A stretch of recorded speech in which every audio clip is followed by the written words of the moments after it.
প্রিয় শিক্ষার্থীরা, আসসালামু আলাইকুম। আশা করছি সবাই ভালো আছো। আমি ফারজানা খান মজলিস আজ তোমাদের প্রথম অধ্যায় প্রথম পরিচ্ছেদে ভাষা এর বহু নির্বাচনী প্রশ্নোত্তর পড়াবো।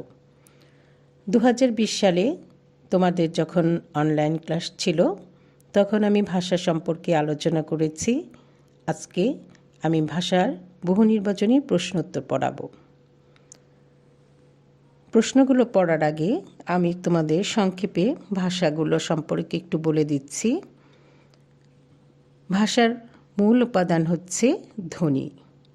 ধ্বনির সাহায্যে ভাষার সৃষ্টি হয়। আবার ধ্বনির সৃষ্টি হয় বাকযন্ত্রের দ্বারা।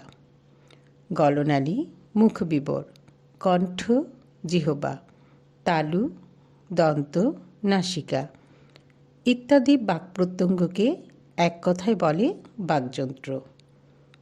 বাকযন্ত্রের দ্বারা উচ্চারিত অর্থবোধক ধ্বনির সাহায্যে মানুষের ভাব প্রকাশের মাধ্যমকে ভাষা বলে।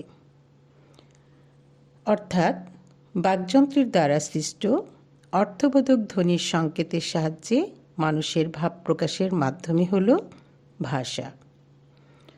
দেশ, কাল ও পরিবেশ ভেদে ভাষার পার্থক্য ও পরিবর্তন ঘটে। বর্তমানে পৃথিবীতে ৩৫০০-এর বেশি ভাষা প্রচলিত আছে। তার মধ্যে বাংলা একটি ভাষা। ভাষাভাষী জনসংখ্যার দিক দিয়ে বাংলা পৃথিবীর চতুর্থ বৃহৎ মাতৃভাষা। আবার খেয়াল করবে, বর্তমানে পৃথিবীতে প্রায় ৩০ কোটি লোকের মুখের ভাষা হচ্ছে বাংলা। এবার খেয়াল করবে, আমি এই অধ্যায়ের প্রশ্নগুলো বলবো, যেগুলো বহু নির্বাচনী প্রশ্ন। তোমরা উত্তরগুলো দেখে শিখে নেবে। এই অধ্যায়ে অনেক গুরুত্বপূর্ণ প্রশ্ন আছে। এর জন্য আমি আজকে ভাষা অধ্যায়টা দুভাগে ভাগ করেছি। প্রথম ভাগে আছে 1 থেকে 82টি প্রশ্ন। আজকে আমি 1 থেকে 82টি প্রশ্ন পড়াবো। তোমরা মনোযোগ দিয়ে পড়বে ও শিখবে। তাহলে আজকে আমরা পড়ছি ভাষা এর বহু নির্বাচনী প্রশ্নোত্তর। প্রশ্ন 1, মানুষ নিচের কোনটির সাহায্যে সম্পূর্ণভাবে মনের ভাব প্রকাশ করতে পারে? উত্তর, কণ্ঠধ্বনির সাহায্যে। 2, ভাষা কিসের দ্বারা সৃষ্ট? অথবা মানুষের ভাষা কিসের সাহায্যে সৃষ্টি হয়? উত্তর, বাকযন্ত্রের সাহায্যে। 3, ভাষার মূল উপাদান কি? উত্তর, ধ্বনি। 4, বাংলা ভাষার মূল উৎস কি? উত্তর, বৈদিক ভাষা। 5, কোন ভাষা হতে বাংলা ভাষার জন্ম হয়? উত্তর, বঙ্গ কামরূপী। 6, মনের ভাব প্রকাশের প্রধান বাহন কোনটি? উত্তর, ভাষা। 7, নির্দিষ্ট পরিবেশে মানুষের বস্তু ও ভাবের প্রতীক কোনটি? উত্তর, শব্দ। 8, বাংলাদেশ ছাড়া আর কোন অঞ্চলের মানুষের সর্বজনীন ভাষা বাংলা ভাষা? উত্তর, পশ্চিমবঙ্গ। 9, ভাষা কি? উত্তর, ভাব প্রকাশের মাধ্যম। 10, বাংলা ভাষা ও সাহিত্যের প্রাচীন নিদর্শন কোনটি? উত্তর, চর্যাপদ।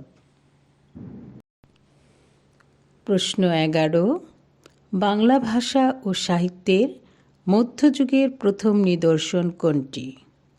উত্তর, শ্রীকৃষ্ণ কীর্তন। প্রশ্ন 12, মানুষের কণ্ঠ নিঃসৃত বাকসংকেতের সংগঠনকে কি বলে? উত্তর, ভাষা। 13, কিসের ভেদে ভাষার পার্থক্য ও পরিবর্তন ঘটে? অথবা ভাষার পার্থক্য ও পরিবর্তন ঘটে কিভাবে?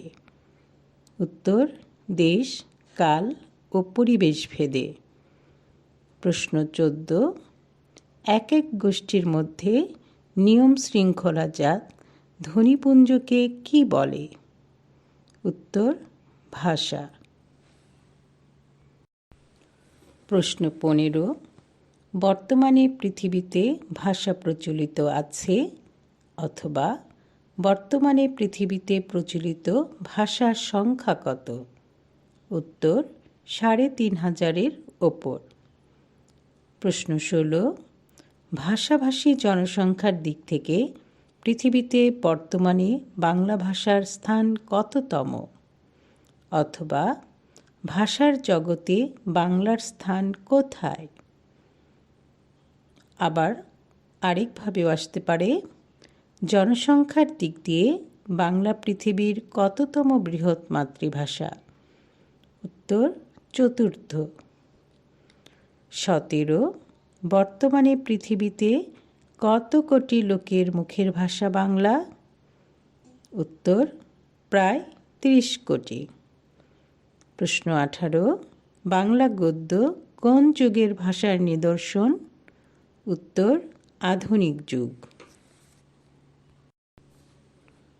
প্রশ্ন 19, বিভিন্ন অঞ্চলের উপভাষার কথ্যরীতি সমন্বয়ে শিষ্টজনের ব্যবহৃত ভাষাকে কি বলে? উত্তর: আধুনিক চলিত ভাষা। প্রশ্ন 20, বাংলা ভাষার রীতি কয়টি? উত্তর: 2টি।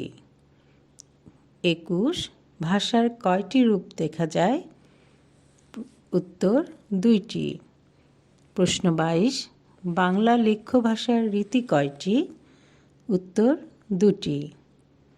প্রশ্ন 23, সাধু ও চলিত রীতি বাংলা ভাষার কোন রূপে রয়েছে? উত্তর: লেখ্য। প্রশ্ন 24, ভাষার কোন রীতি তদ্ভব শব্দবহুল? উত্তর: চলিত রীতি। প্রশ্ন 25, ভাষার কোন রীতি তৎসম শব্দবহুল? উত্তর: সাধুরীতি। প্রশ্ন 26, বাংলা ভাষার কোন রীতি নাটকের সংলাপ ও বক্তৃতার অনুপযোগী? উত্তর: সাধুরীতি। 27, কথাবার্তা, বক্তৃতা ও নাটকের সংলাপের জন্য কোন ভাষা উপযোগী? উত্তর: চলিত ভাষা। প্রশ্ন 28, বক্তৃতা ও নাটকের সংলাপের জন্য কোন ভাষা বেশি উপযোগী? চলিত ভাষা। প্রশ্ন 29, বক্তৃতায় ভাষার কোন রীতি ব্যবহার করা বাঞ্ছনীয়? উত্তর: চলিত। প্রশ্ন 30, সাহিত্যের একমাত্র কোন মাধ্যমটিতে ভাষারীতির মিশ্রণ দূষণীয় নয়? উত্তর: কবিতায়। প্রশ্ন 31, ভাষার কোন রীতিতে সর্বনাম ও ক্রিয়াপদ এক বিশেষ গঠন পদ্ধতি মেনে চলে? উত্তর: সাধুরীতি। প্রশ্ন 32, ভাষার চলিত রীতি অনুসৃতি কষ্টসাধ্য কেন? উত্তর: এ রীতিতে তদ্ভব শব্দের প্রাধান্য থাকে বলে। প্রশ্ন 33, মধ্যযুগে বাংলা লেখ্য সাধুরীতির সামান্য নমুনা পাওয়া যায়। আবার প্রশ্নটা এভাবেও হতে পারে, মধ্যযুগের বাংলা গদ্যে সাধুরীতির সামান্য নমুনা কোথায় পাওয়া যায়? উত্তর: দলিল, দস্তাবেজে। প্রশ্ন 34, গুরুচণ্ডালীর দোষ কাকে বলে? উত্তর: সাধু ও চলিত রীতির মিশ্রণকে। প্রশ্ন 35, সাধু ও চলিত ভাষার মূল পার্থক্য কোন পদে বেশি দেখা যায়? অথবা সাধু ও চলিত ভাষার কোন কোন পদ বিশেষ রীতি মেনে চলে? উত্তর ক্রিয়া ও সর্বনাম। প্রশ্ন ৩৬, বাংলা ভাষায় চলিত রীতির প্রবর্তন করে কে? অথবা চলিত ভাষার প্রবর্তক কে? উত্তর প্রমথ চৌধুরী। প্রশ্ন ৩৭, নিচের কোন ব্যক্তি চলিত ভাষার ক্ষেত্রে অনন্য অবদান রেখেছেন? উত্তর প্রমথ চৌধুরী। ৩৮, সাধু ভাষার বৈশিষ্ট্য কোনটি? উত্তর গুরুগম্ভীর। ৩৯, চলিত ভাষারীতির ক্ষেত্রে কোন বৈশিষ্ট্য প্রযোজ্য? উত্তর পরিবর্তনশীল। ৪০, ভাষার কোন রূপ ব্যাকরণ অনুসরণ করে চলে? উত্তর সাধুরীতি। ৪১, কোন ভাষারীতির পদবিন্যাস সুনিয়ন্ত্রিত ও সুনির্দিষ্ট বা অপরিবর্তনীয়? উত্তর সাধুরীতি। প্রশ্ন ৪২, কোনটি সাধু ভাষারীতির বৈশিষ্ট্য? উত্তর তৎসম শব্দবহুল। প্রশ্ন ৪৩, সাধু ভাষা কোথায় অনুপযোগী? উত্তর নাটকের সংলাপে। প্রশ্ন ৪৪, বাংলা ভাষায় চলিত রীতির বিশেষ বৈশিষ্ট্য কোনটি? উত্তর কৃত্রিমতা বর্জিত। প্রশ্ন ৪৫, কোনটি চলিত ভাষারীতির বৈশিষ্ট্য? উত্তর তদ্ভব শব্দবহুল। ৪৬, পুল পেরিয়ে সামনে একটি বাঁশবাগান পড়ল। কোন রীতির বাক্য? উত্তর চলিত রীতি। প্রশ্ন ৪৭, নিচের কোন উক্তিটি চলিত ভাষা সম্পর্কে প্রযোজ্য নয়? উত্তর চলিত ভাষা গুরুগম্ভীর। প্রশ্ন ৪৮, বিভিন্ন আঞ্চলিক ভাষাভাষীদের মধ্যে ভাবের আদান প্রদানে কোনটি অন্তরায় হতে পারে? উত্তর প্রত্যেক আঞ্চলিক ভাষাকে সর্বজনীন স্বীকৃতি দিলে। ৪৯, আঞ্চলিক ভাষার অপর নাম কি? উত্তর উপভাষা। প্রশ্ন ৫০, উপভাষার আরেক নাম কি? উত্তর আঞ্চলিক ভাষা। প্রশ্ন ৫১, সাধু ভাষা রীতির বাক্য কোনটি? উত্তর জননী জন্মভূমি স্বর্গাপেক্ষা শ্রেষ্ঠ। প্রশ্ন ৫২, কোন শব্দগুচ্ছ সাধু ভাষার উদাহরণ? উত্তর তুলা সহিত। প্রশ্ন ৫৩, চলিত রীতির উদাহরণ কোনটি? উত্তর শুকনো। ৫৪, চলিত রীতির শব্দ কোনটি? উত্তর তুলো। ৫৫, গুলি শব্দটি ভাষার কোন রীতিতে ব্যবহৃত হয়? উত্তর সাধুরীতি। ৫৬, বিশুদ্ধ চলিত ভাষা কোনটি? উত্তর সামনে একটি বাঁশবাগান পড়ল। প্রশ্ন ৫৭, বন্য শব্দের চলিত রূপ কোনটি? উত্তর বুনো। প্রশ্ন ৫৮, মিথ্যা শব্দের সঠিক চলিত রূপ কি? উত্তর মিথ্যে। প্রশ্ন ৫৯, বাংলা গদ্যরূপ কখন বিকাশ লাভ করে? উত্তর ইংরেজ আগমনের পরে। প্রশ্ন ৬০, উৎস বা উৎপত্তি অনুসারে বাংলা ভাষার শব্দসমূহকে কয়টি ভাগে ভাগ করা যায়? অথবা শব্দের উৎসমূলক শ্রেণীবিভাগ কয়টি? উত্তর ৫টি। প্রশ্ন ৬১, বাংলা গদ্য কোন যুগের ভাষার নিদর্শন? উত্তর আধুনিক যুগের। প্রশ্ন ৬২, তৎসম শব্দের তৎ কোনটি বোঝায়? উত্তর সংস্কৃত। 63 যে শব্দগুলো বাংলা ভাষায় অবিকৃত রয়েছে সেগুলো অথবা সংস্কৃত ভাষা থেকে আগত অপরিবর্তনীয় শব্দসমূহের নাম কি? উত্তর তৎসম শব্দ। প্রশ্ন 64 তৎসম অর্থ তার সমান, এই তার কিসের? উত্তর সংস্কৃতের। প্রশ্ন 65 নিচের কোনটি তৎসম শব্দ? উত্তর চন্দ্র, ধর্ম। প্রশ্ন 66 তৎসম শব্দ কোনটি? উত্তর ধর্ম। প্রশ্ন 67 চন্দ্র কোন শব্দের উদাহরণ? উত্তর তৎসম।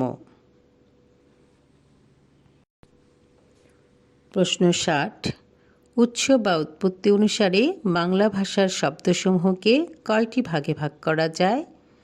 অথবা শব্দের উৎসমূলক শ্রেণীবিভাগ কয়টি? উত্তর 5টি। প্রশ্ন 61 বাংলা গদ্য কোন যুগের ভাষার নিদর্শন?